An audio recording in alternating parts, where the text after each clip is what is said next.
Policia i qarkut të Vlorës ka arritur që të vendosë në pranga 2 persona, një prej të cilëve dyshohet se është autori i plagosjes me mjet përrëstik të 30 vjeçarit ngjarje ndodhur përgjatë mbrëmjes së hënës, ndërsa një person tjetër dyshohet se sipas policisë ka qenë i përfshirë në konfliktin i cili degradoi më pas në përdorimin e dhunës fizike dhe mjetit përrëstik. Televizioni 6+1 Vlora ka zbuluar dinamikën e plotë të ngjarjes të ndodhur mbrëmjen e hënës, ku ka mbetur i plagosur 30 vjeçari me inicialet BS. Motivet e konfliktit të ndodhur mes 3 personave shkojnë drejt qesharakes, por edhe të çuditshmes. Siç konfirmohet tashmë nga policia e Vlorës, sheri ka nisur pas përplasjes së makinave.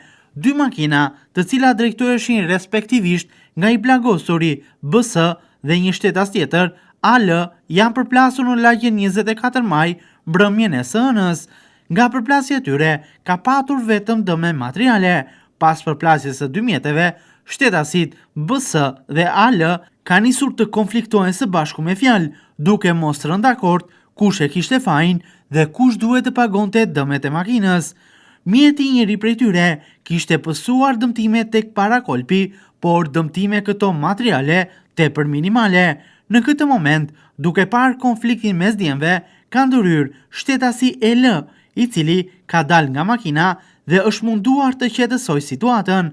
Ai ka vendosur në vend parakolpin e makinës të njëri prej djemve që po konfliktoheshin, i cili kishte dal prej vendit dhe në atë moment ishte drejtuar të rinjve, duke i thënë: "S'keni pse zjeni, se makinat nuk kanë dëme, mos bëni si fëmijë."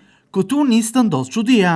Ata të cilët po ziheshin deri në atë moment janë bërë bashkë dhe kanë nisur të godasin me shkelma dhe grushta autorin më pas të plagosjes, shtetasin EL.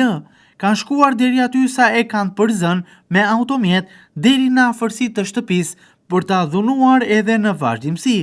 Ky fundit, sipas edhe policisë së Vlorës, është futur në banesën që kishte aty pranë, ka marrë një thik dhe pasi ka goditur me shkelma dhe grushta, njërin prej shtetasve ka goditur në krah haror dhe në qafë me mjet përrëstik 30 vjeçarin BS, duke lënë këtë të fundit të plagosur rënd.